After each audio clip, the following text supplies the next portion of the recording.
Hi, everyone. Welcome, alumni and students, to today's midday program, Leading with Your Strengths workshop. This event is brought to you by the Alumni Veteran Network and the Travis Manion Foundation.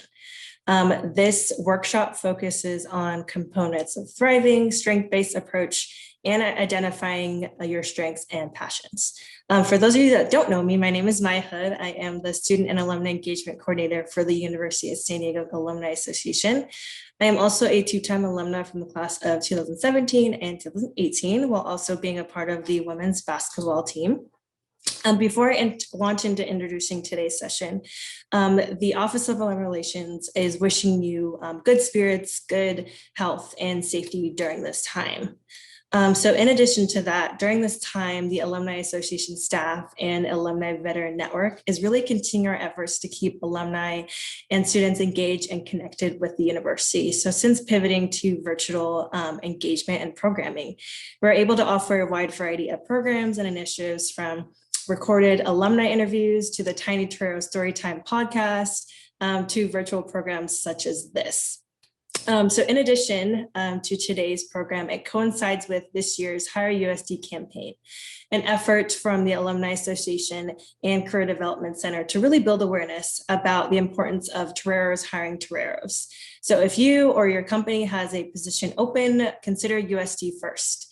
To learn more about Hire USD related programming and how to post a job, please visit the benefits tab on our website at alumni.sandiego.edu. Lastly, just a few quick housekeeping items for you. In addition to this live event that we have, this program will also be recorded and shared on our Alumni Association YouTube channel for later viewing. So thanks to those who are tuning in later. We ask that you please keep your mics muted throughout the session. Lastly, we also encourage you to have a pen and paper handy for a writing exercise.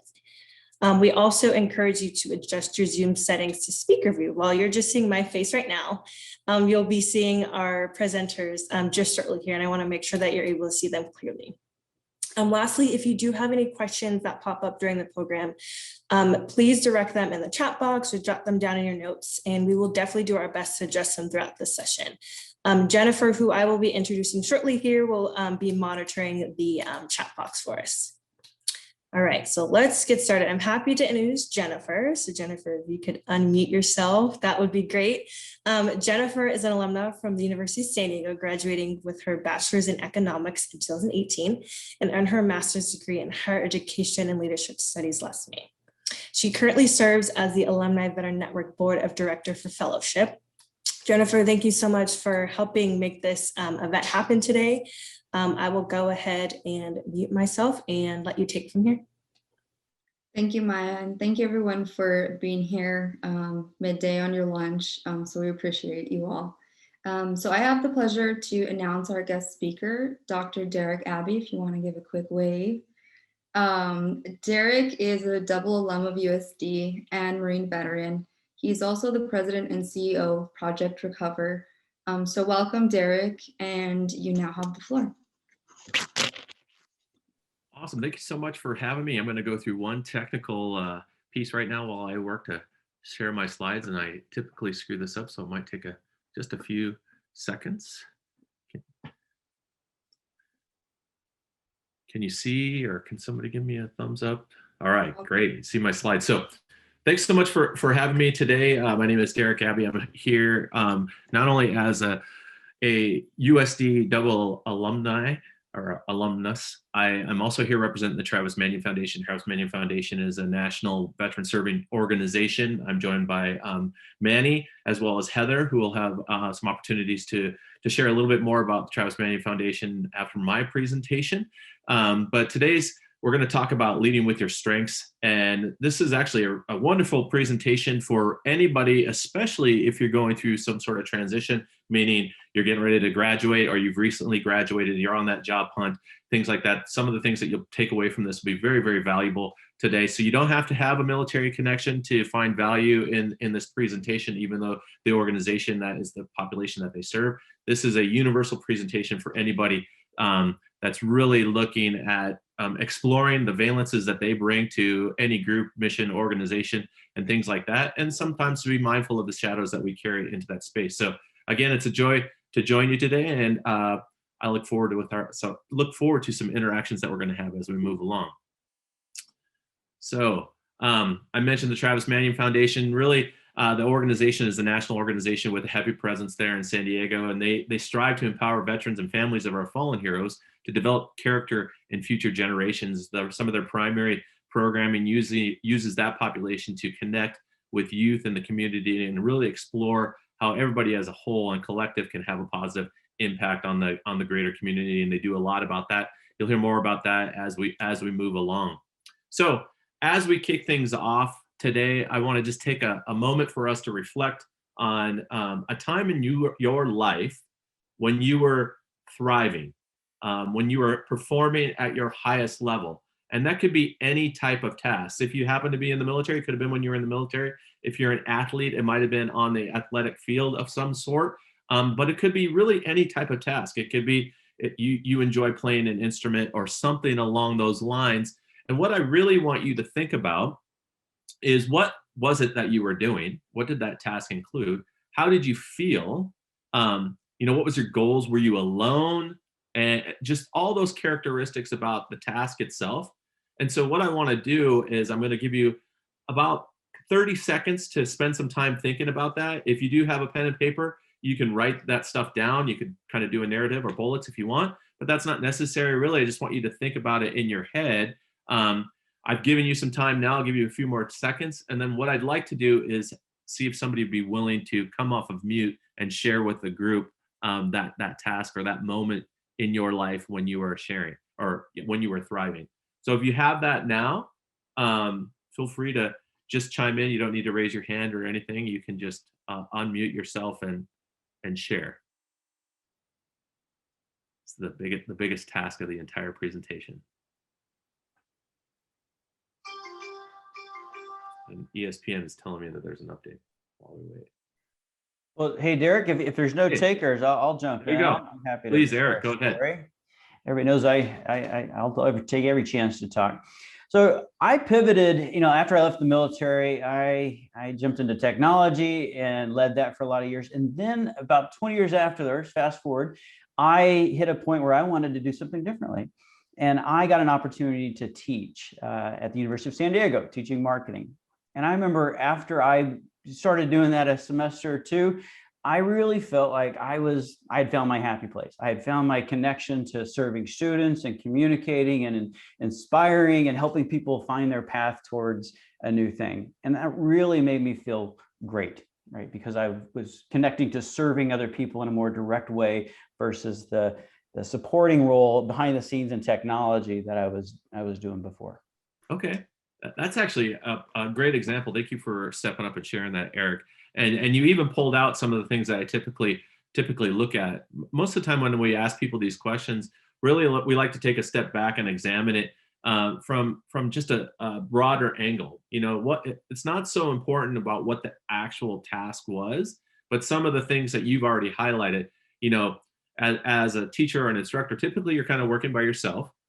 So are you somebody that likes to work alone, or do you like to be a part of a team? If you're part of that team, what type of role do you want to play? You mentioned in your example that you didn't want to be so much behind the scenes anymore, that you wanted to be out in front of the group. You wanted to inspire and teach and things like that. Those are the elements of those moments that you were thinking about that we really want you to spend some time exploring. Are you somebody that's an engineer and you really like to focus on the task at hand? It's a technical piece. It's a problem in front of you. You want to build or break things, but you don't necessarily want to be a part of a team or something like that. Or is it the other side of that, where you want to be a part of a team? You want to face complex or adaptive challenges where there's not a obvious solution for it, where you have to drive and move the team towards that solution, and then anything in between, because we all find ourselves wanting and enjoying and thriving in different ways. And sometimes that's not always the job that we have or the jobs that we have had. It might also not include the job that you are going to be in, but then there's elements of that thriving that are very important to us, because often that really fills that purpose bucket type of space. And so we're really going to touch on that. And then hopefully as you get through this presentation, you'll be able to examine that personally yourself to explore how you're going to use your valences, your strength, to thrive in the areas that you're really interested in. So thank you, Eric, for sharing that. The goals of today's, really, we're going to share the 3 components of thriving that the Travis Manion Foundation focuses on and measures success through. We're going to offer this strength-based approach. You should have received a link to the VIA survey, which would list your strengths for you. But if you haven't taken that survey, that's fine. We'll be able to go through the presentation without it. But I would encourage you to, at some point, to take that survey and really analyze what you get from that, and spend some time really thinking about that. Ultimately, we'll identify your strengths, and hopefully with that, some of your passions will emerge.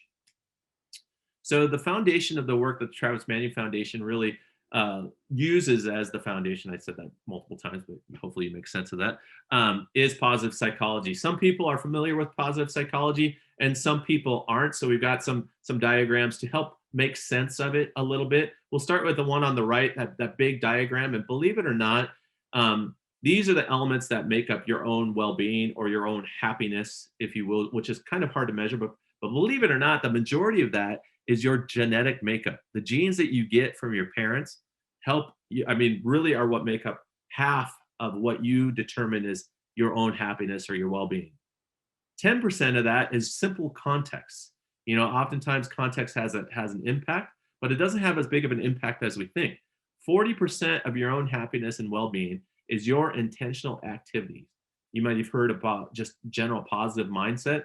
Believe it or not, what you take into those moments have a significant impact on whether you find well-being in that or your own personal happiness of it. And that's part of positive psychology.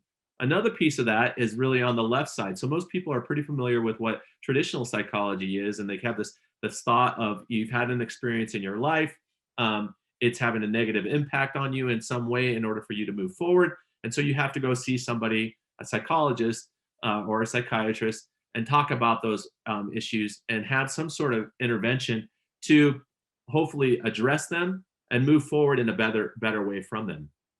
So that's past focus. Positive psychology is far more future focused. And another example is that bell curve. So you face an event in your life. Most people face an event, a challenge, or something like that. They experience it and they go on business as usual, that deviation right there in the middle. Some people have an event, they experience it, and they move forward in a negative capacity, and they have to reflect on it and in that traditional positive psychology way to move forward, hopefully at least what their normal is and maybe exceeding that.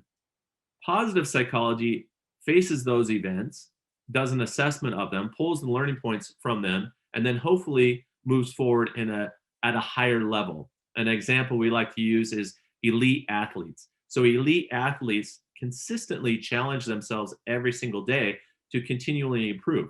So if they're on their way to the Olympics, they're continuously challenging themselves to get to that peak performance level so that they can compete in the sport that they love. But though they are using elements of positive psychology to continually challenge themselves to improve from those learning points. And that's what we want you to do in your everyday events that you face in your life. You face the challenges of higher education, obviously taking those learning points. An event like graduating from college and the stress that's associated around that, or interviews and things like that, all sorts of different things, taking those learning points, applying them to your life, and then moving forward towards the future in a better or higher capacity. Travis Manion Foundation uses 3 elements to measure success. We call them MRE, so meaning, relationships, and engagement. When you go through our programming, are you increasing in any of these 3 areas or all 3 of these areas? Are you finding meaning in what it is that you're doing with your life, everyday activities and things like that? Do you have healthy relationships with others around you?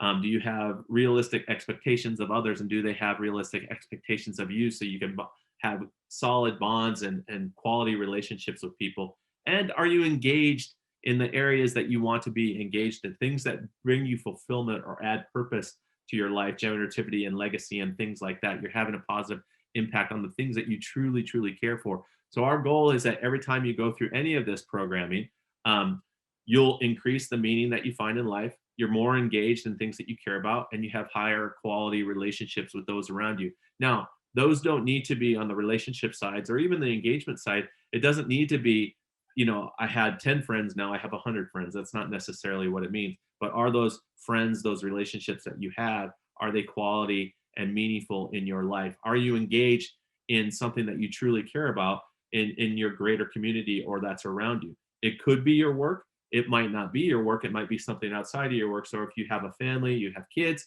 maybe you're coaching your kids' kickball team or something as simple as that, and you're finding engagement through that, through something that you truly love. So it's not always the number, but it's the quality. It's the quality over quantity in these cases, but it's something that we truly pay attention to. And hopefully after you go through today's session, you're able to at least identify some of those and how you might increase those in a positive way moving forward from today. So we're going to get into the strengths piece, and I'm going to spend actually a lot of time just on this slide. So if you've taken this slide, or if you've taken the VIA survey, all of these character strengths, what I often call valences, should have been listed for you in order from 1 to 24. And I got a couple caveats from the very beginning. If you look at these and you're like, oh, I have some humor at the top and hope at the top and some other things, but then I have honesty way down on the list. Just because something is 24th or 23rd or something like that, it doesn't necessarily mean that you're weak in that area. These are things or characteristics within you that when you face a group project or a challenge or a mission or something like that, they more naturally come to the surface or are easier for you to exercise. It doesn't mean that you have you're lacking in any area or anything like that. The other caveat that I'd really like to share with you is you might have looked at the survey if you took it and just look at your results and thought, this doesn't make any sense. That's not me at all. That's okay. That's still valuable. Or you might have looked at this and thought, wow, this thing is magic. It read my brain. I don't know how it did it. That's also okay. Because with any survey or any instrument like this, the value is truly in the self-reflection that you have and really examining why. Why is it accurate? Or if it's inaccurate in your own mind, why is it inaccurate to you? So spending that time and really looking at why those things add up. So if you've taken it, awesome. Hopefully you have your results close by and you can reference them. If you haven't taken the survey, that's also fine. What I would like you to do is just look at these character strengths that are listed in front of you on your screen and pick one or two that you think are your top strengths. And so for this next session, what I would like everybody to do is spend some time, look at whatever that top one or two strengths are when you took the survey, or if you haven't, pick the two that you think are your top two or top one. And think about a time or multiple times in your life where you see that strength emerging in your activity. So it might have happened a week ago. It might happen all the time. So spend some time thinking about that. And then I want to come together as a group. We're going to take about a minute for you to think about that. And then I want somebody to share what it is that you were doing, or what it was that you were doing, or what you do, and how that strength manifests itself in your work. Simple task. We'll take about a minute to do so. And then the tough part is I'm gonna ask somebody to share whatever that task was that they were addressing and how that strength was manifesting itself.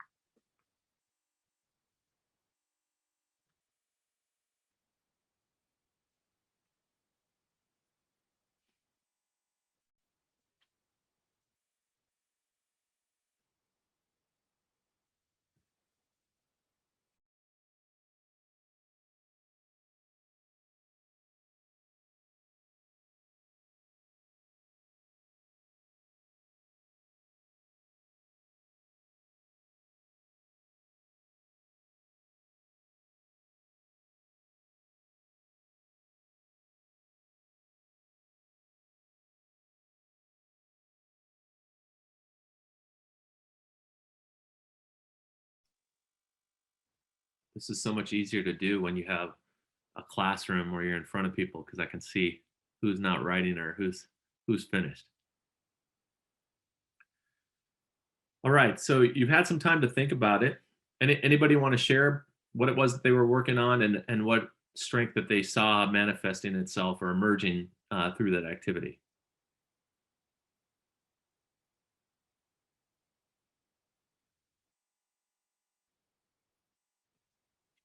also a lot easier to pressure people by looking at them when you can see them. You're gonna start cold calling people, Derek. They might not even be here.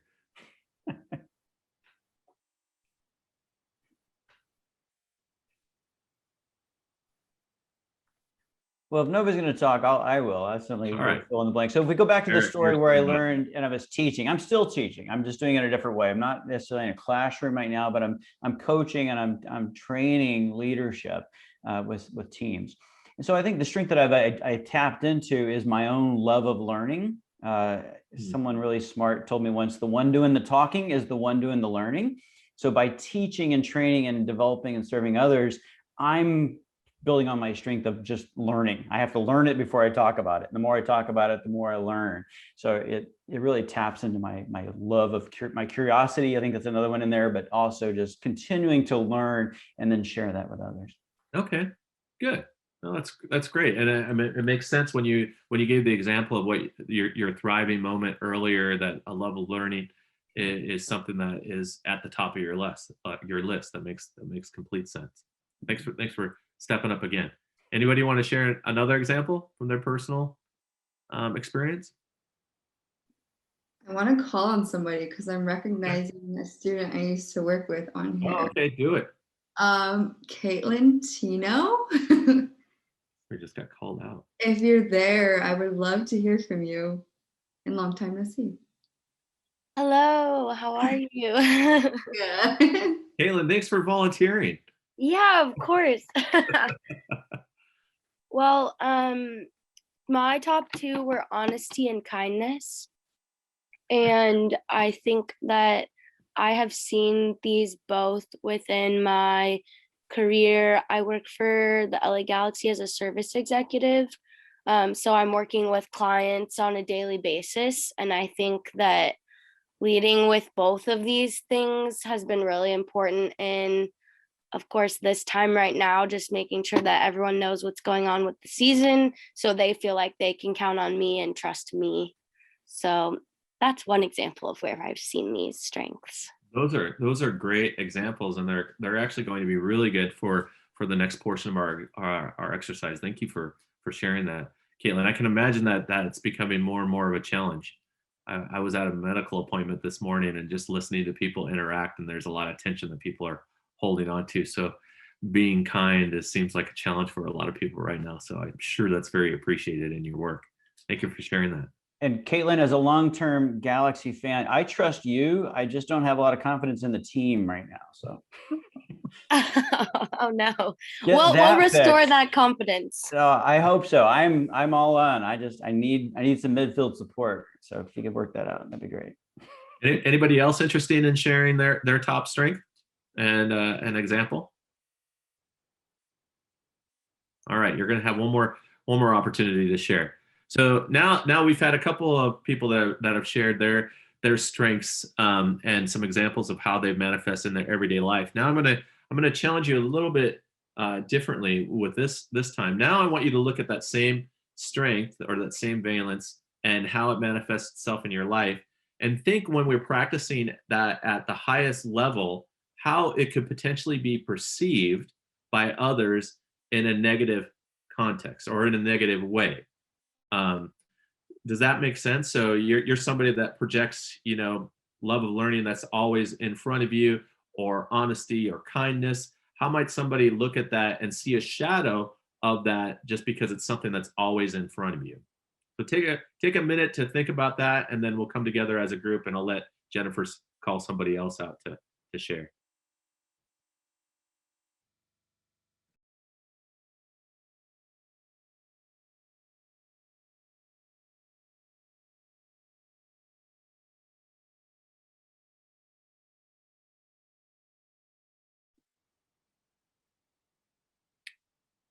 I'll share when we're ready. I'm Sarah Cook. I was muted myself. You are more than welcome to share. Please do. All right. So my number one character strength was gratitude, and something that I try to work on is that I am always finding the sunny side in situations. And when I encounter people that are going through difficult situations, I have a tendency to want to find the sunny side, the silver lining. And sometimes people just want to be a little sad. They want to be a little mad. They want to just have their moment. So I have definitely been working on that to just kind of listen and be present for people that are going through bad things. And if they want to find a silver lining, then I can interject with that. But I really try to bite my tongue and just listen and let people have their time. That is a perfect example. Thank you for sharing it, and you're becoming more and more aware of it. So thank you for sharing that, Sarah. That's a great example. Oh, thank you. Anybody else? I'll volunteer. I saw that camera come on, Victoria. Yes, So I thought you yeah. wanted to share. Good. Please do. I'm- Please do. You have the floor. Sure. I'm a seasoned alumni from 2006. I've been on a lovely journey, I should say. I've done business development. I was a business development officer for a local credit union. And I've been unfortunately unemployed for about a year now. But in that team, I always wanted to build a team. And so leadership has always been on the forefront for me, building teamwork and a little family.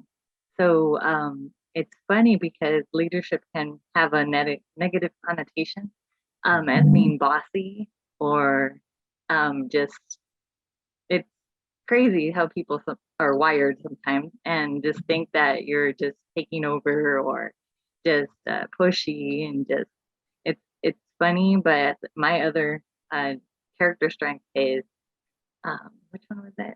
What did I write down? Kindness. And it's so true. The last lady that spoke, I was like that.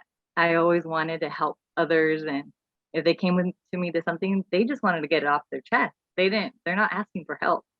So it's funny how you have to listen and then take it all in. And then, okay, this is what they're actually asking for. Yeah. So that's what you have to look for, definitely in leadership. And I just graduated from a leadership program, so it's definitely trying to really understand what they're asking for is one of my biggest strengths. Another great example. I think the leadership one, it can be so complex and so so deep, especially for somebody that spent so much time in School of Leadership and Education Sciences. But a perfect example, and I think it's even further exacerbated for women when strong women leaders, it's easy to put a label on them, like you mentioned, as bossy instead of, oh, that person's practicing leadership or something like that. But it also does go across the board. People that just really step in to solve a problem, like action oriented and things like that. It's like, hey, we want to take some time to process this. The kindness piece, the gratitude, those are great examples. And the whole reason that I even offered at that presentation in this, where we're like, hey, we're focused on our strengths, why are we even looking at the shadows, is to give you actually a tangible piece to walk away with. One, it's really important to spend some time thinking about this and realize what it is that you bring to a group or a mission and things like that, the things that you're really, really good at. But then how is that perceived by others? And then realizing ourselves that other people have different strengths and how they might rub us wrong if somebody's really, let's say humor is your is the thing that comes to the top for you, and you're constantly, you have that you like to crack a joke and it's a stress reliever or something like that. Other people might think, oh, this person isn't serious or something like that. My top strength is appreciation of beauty, and that's very, very much me. Not only do I like to spend time out in the outdoors, but I like a job well done. But so the shadow of that could be, Derek has his head in the clouds. Is he really thinking about how to get this task done or something along those lines? And so you have two things now. If you are finding yourself in an interview, many times when you're in an interview, people are going to ask you, tell me what your top strengths are, and you have something in your hip pocket now that you can present to the group that you're conscious of and you've spent some time thinking about. Hopefully you continue to think about it. And usually that question is quickly followed up with, what's your biggest weakness, right? And so by thinking about the shadow of that strength or other things like that, it gives you a way to present an answer that you can actually quickly turn into just self-awareness and a strength in its own way. So other surveys or instruments that I've used, I definitely have a bias towards action. I like to take action and things like that. I'm a people person, so I'm often out in front, but also that can manifest itself in a lack of patience. And so when I've been asked that at that question in interviews or other situations like that, that's usually how I present it. But then I follow it up with, of course, the long drawn out piece where it's something that I'm very, very aware of and I'm consistently working on, and realizing that I'm one portion of the team. This is the strength that I build, that I bring to the team.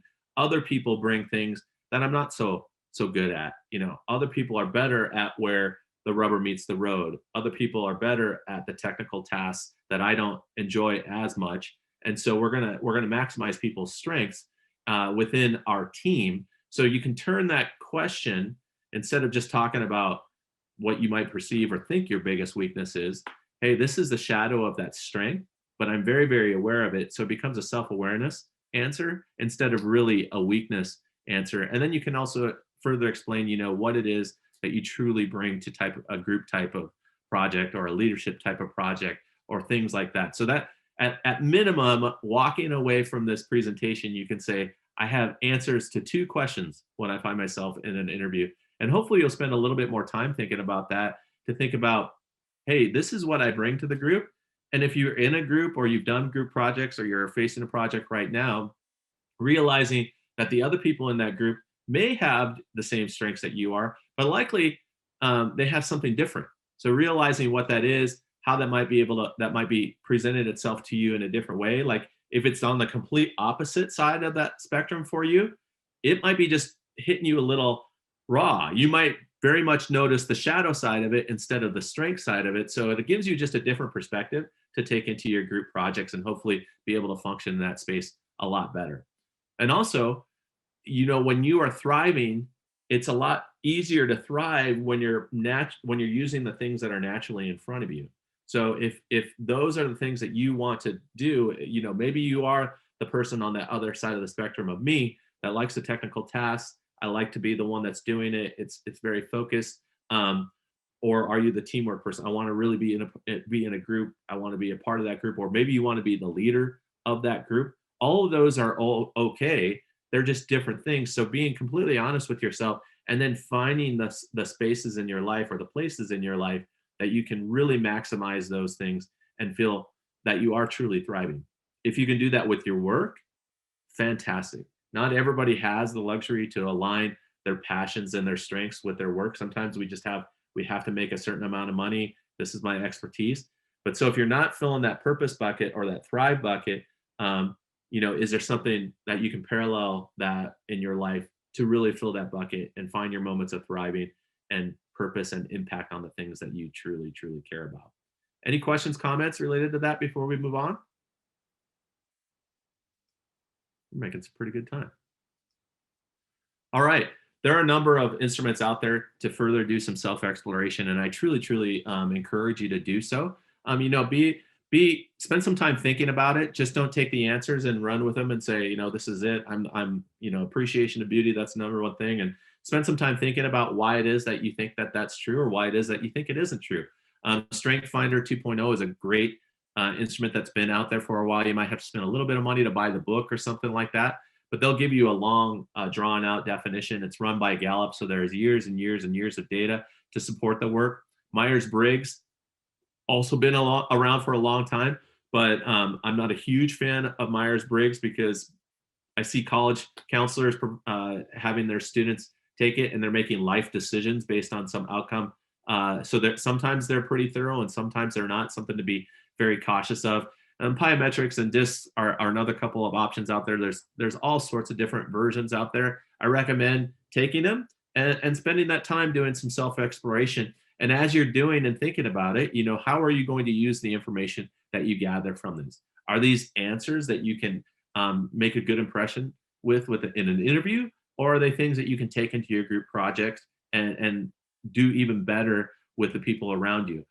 So the exploration of it and the reflection of it is really, really valuable. And I really want to encourage you, not only using what we did today, but other instruments if you have them available for you. So passions are something that I like to spend a lot of time on, but we won't have as much time to discuss them today. So many people throw out things like, if money wasn't a factor, you could do anything in your life that you wanted to, what would it be? And whatever your answer is, that's your passion. And I don't think that's completely true, because we are influenced by so many things throughout our life, and it's not just money. The example that I like to give is when I was in the Marine Corps, I spent a lot of time in a fighter squadron as well as special operations unit, and just being part of that culture influenced my day-to-day decisions. Like, I thought I needed to have a BMW because everybody else in my fighter squadron had a BMW. The truth is, I just really needed a car to get me from point to point. If it had better gas mileage, great. Did I love my BMW? Absolutely. But the reasons that I had it, when I spent some time and really doing a values inventory, when I did my values inventory and looked at the top things in my life that were most important to me, BMW was nowhere on there. It was things like family and community and health and stuff like that. And so once I did that values inventory, I assessed the values that I was espousing and then the values that I was practicing, and they weren't quite aligning. And then I worked to do what I could to align those things. And I realized in the process, like, I'm in debt. That's not taking care of my family. I have a car note on this BMW. That's not really what I say or I'm espousing is truly important to me. And so I shifted. Now I drive a hot rod Civic. It has great gas mileage. It gets me to and from, and I don't have any debt. And I can truly take care of the things that are most important to me. And I feel like when we can do that values inventory and align our espoused values with our practice values, we find harmony. And then through that process, these things emerge that we truly want to have an impact on. So personally, I have a personal mission statement that is to have a positive impact on as many people as I can throughout my life. There's a subjective piece to that. But then through those values inventory, I realize where my voice carries weight and who I can have an impact on by sharing the things that are important to me, or the expertise that I have, or the voice that I have. And that includes the higher education space. That includes the University of San Diego. That includes in my day-to-day life with Project Recover, the Gold Star MIA community across the world. And I've just doubled down on those because they align with what's important to me, and my passions emerged from that. So really, I think it's really important to really look at the things that are having an influence on you in your day-to-day activity, and they're having a positive impact. Do they bring you joy? Do they bring you happiness when you spend time on them?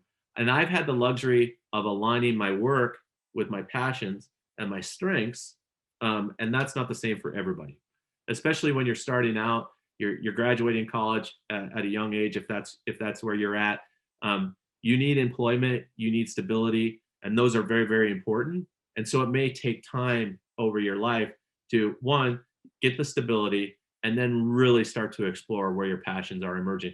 If you do have that job that aligns with your passions and your values and all that stuff, you've struck a gold mine. Continue to go after it. But if not, again, maybe you have to examine those parts, those parallels in your life where you can find those moments to thrive, have an impact on the things that you care about, and then over time draw those into your employment. That's something that's really, really important to me, and I hope you find the opportunity to do the same. Let's see here. All right, we're getting closer to the end. Goal setting.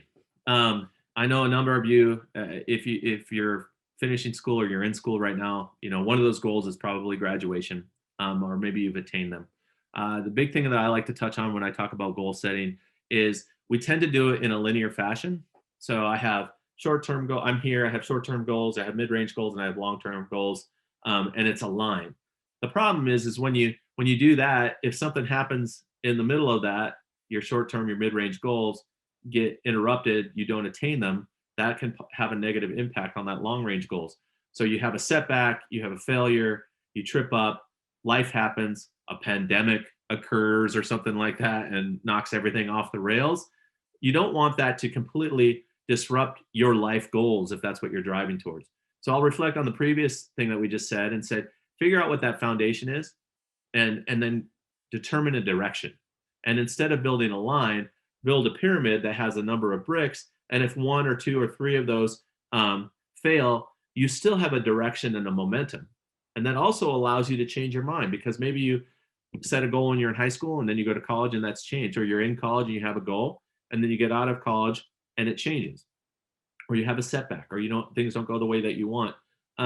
You're still moving in a trajectory, and it gives you the opportunity to change your mind. So instead of doing linear goals, think about foundation, direction, and then building on that foundation in the direction, giving yourself momentum and trajectory to continue to go in the direction that you want. Now, some of you might have technical goals, like that you have to do the short-term, mid-range, and long-range goals, or you're a SMART goal type of person. You want those measurables to determine your own success. That's fine. You can also insert those into that foundation and pyramid that you're working on and continue to move in a direction that you want. So those aren't always wrong. It's just another framing to look at goal setting that I encourage you to really, really explore. So we have finished the presentation, and this is the opportunity where I give Manny the floor to share a little bit about the Travis Manion Foundation. And if you want to be connected with that, we really encourage you to do so. But we do have some extra time, and we will have some time to address questions and anything that might have emerged. I know some people sent in some questions, so we'll pull those out and address those as we have time now at the end. But I'll turn the floor now over to my friend Manny from the Travis Manion Foundation, also a USD alum. Yes, thank you, Derek. Hi, everyone. It's good to have you all here with us today. My name is Manny Molin, and I'm the Senior Coordinator at Travis Manion Foundation for our West region. So really the next steps, taking it from what Derek's talking about, with meaning, relationships, and engagement, equaling out to that sense of thriving, I would say joining the Travis Manion Foundation really lends to all three of those components. And really, it's your journey, it's your story, and you make it what it is. But I would definitely say that joining TMF has helped a lot of people find purpose and to give back to the community. So we would love to have you join us. You can do that by joining the mission at www.travismanion.org. Check us out, see what we're about.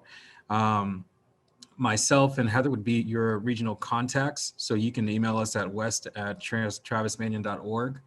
And so really it's an opportunity to volunteer, to serve in the TMF community. I'm actually out here right now in the La Mesa area at Star Pal.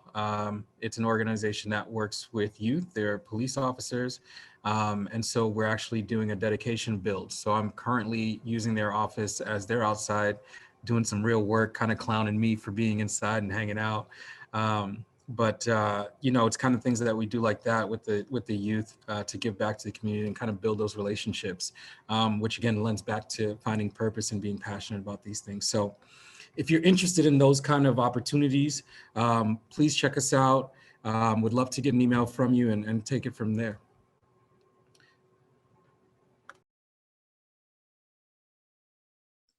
So I stopped sharing my screen really just to offer the space for conversations or questions. And I guess I can turn the floor over. Jennifer, should I turn it over to you or? Yeah, so if anyone doesn't have questions coming through, we do have some that folks sent in as they were filling out to register. So I'll go ahead and start with the first one, if you don't mind helping us out. So it'd be how to evolve your strengths over time. And then with that, how to identify your passions when you're feeling stuck. If you can help us out with that. Yeah, so believe it or not, these are called strengths, but they're really just, they're our natural valences. And for the most part, they're going to stay pretty steady. And as I said earlier, it's not something on there. It's not like you're bad at honesty or something like that. If it's further, or that you're dishonest or something like that, if it's further down the list. The times that those things are going to significantly change really is major life events. So you get married, you have children. Some of you are going through some major life events if you're graduating college and getting into industry. And so they may shift, but they're not really going to shift that much. But I think it's just the general awareness of, being very, very honest with yourself and saying, this is what I bring to the group. This is how I react to certain things. And this is why I react to these group dynamics, and doing a lot of times self-evaluating and being conscious of that. And I think the more and more you are conscious of it, the better that you can be in as part of a team or in the work that you do and things like that. The passion piece, I hit it in the presentation, and that is, spend some time really looking at your values and finding harmony in them. And then once you have that foundation of what's truly, truly important to you, examining your sphere of influence and where you can have an impact and where you want to have an impact, and investing your energy increasingly in that space. And I didn't give too much of my own story, but I grew up with a single mom who didn't graduate high school and who passed away when I was young. And when I was 18 years old, my sphere of influence was me, barely. I could barely take care of myself. And now over time, that's grown significantly through all the relationships and stuff that I've built around me to, at least a national presence, if not a worldwide presence. And so that's also come with finding real quality allies in the community and telling them that what's important to me and what I want to do. And those allies have assisted me in expanding that sphere. So, find those mentors, find those peers that are valuable to you, doing things that you care about, that you can align with, and learning from them. And believe it or not, people like to invest in others. There's a lot of people out there. I mean, there's some people that aren't, but there's all sorts of allies. I mean, there was a ton of them at the University of San Diego that I still use today, and that have helped me in the own trajectory of my own life. So I had a question for you. It's my own question. And maybe for other folks who are other parents, you are a parent, as you mentioned, Derek. How do you incorporate, these things that you're taking into how you parent? And this could be applicable for folks that, have younger siblings or whatever it may be. That great question. As I've learned these things, I've shared them with my son.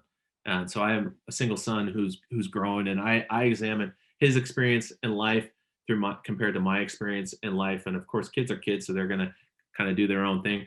But his, I told you my youth, I didn't have any cultural capital when it came to higher education. He did. The Marine Corps sent me to get my undergrad, my master's. I ultimately got my Ph.D. So he was able to gain that cultural and social capital just through conversation. But then I was also very conscious of that and willing to share stuff with him. So something like, I told you I did a financial revamp when I had this BMW. When I was doing that, I was like, wow, this is a real important technical piece, but also a values piece that I would spend time talking and being very, very honest with my own son, so that he didn't have to learn that. Sometimes teenagers are teenagers, or kids are kids, and they don't want to listen to their parent. But we still have to go through the process of sharing that information with them, so that they have it at least in their hip pocket. And at some point, they'll, like every other kid, they'll mature and go, oh man, that knucklehead wasn't as much of a knucklehead as I thought he was. He did have a little bit, or she had a lot of knowledge, and they'll use it. So I think, honest conversations when you have those moments with your children is really, really important. Thank you for that. Yeah. Let's see, we might have time for one more question. So let's see, last question, and I think you kind of already touched on it a little bit, but how do you integrate your strengths into your job search? Well, I did touch on it a little bit, but you go through this, you spend some time really examining that and say, these are my top 3, 4, maybe strengths. And then you really spend some time analyzing those on the job hunt that you're participating in. I mean, one of the easier things is, do you like to work by yourself, or do you like to work as a team? So if you're applying for a position where you're going to be, the heart of a team, and you just want to, build and break stuff as an engineer or a programmer or something along those lines, maybe you're heading in the right direction or the wrong direction. So that's some of the easier stuff. But I would also spend just some time thinking, okay, this is the things that VIA gave, or maybe you go on and take some additional surveys and you find your valences and the strengths that you have, and then you examine the jobs and stuff that you're looking at, and you have the luxury actually to apply to something that really aligns with that, or multiple things. Sometimes it is a luxury. Sometimes it's desperate times, and I just need a job. Of course, the best time to find a job is when you have a job. So get your employment, build your experience. But then if you're not in that position that really allows you to thrive in your work, continue to explore where that might be. And sometimes you're not even going to realize that until you find yourself in a position at an organization doing what it is that you might think that you like. And then the truth emerges as you're there, and you're kind of like, I need to shift this a little bit. And then you can start to explore from there. Maybe it's a completely different job. Maybe it's a whole new career. Maybe you need to go back to school to give yourself some additional expertise to become eligible or something like that. But really the awareness of it comes with time. And this is truly where you start. So you might have the luxury of being able to have the flexibility to search for that specific job, but you might not. And if you don't have that yet, just be conscious of it and continue to drive towards it. Thank you for that, Derek. And I think that kind of puts us at time, but I want to thank you, Derek, again for being here. It's always good to see alum come back and kind of give their story. Yeah. Thank you, Heather and Manny from the Travis Manion Foundation, to be here and help put on this presentation. I want to send out a link for our next event, be April 28th at 12 p.m. This is going to be a LinkedIn workshop, Transitioning the Military Experience, and this will be presented by Career Development.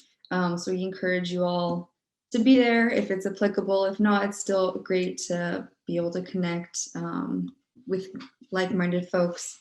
So I'm going to switch it over to Maya now from Alumni Relations, and she is going to go ahead and share some upcoming things and fun stuff that's going on at USD.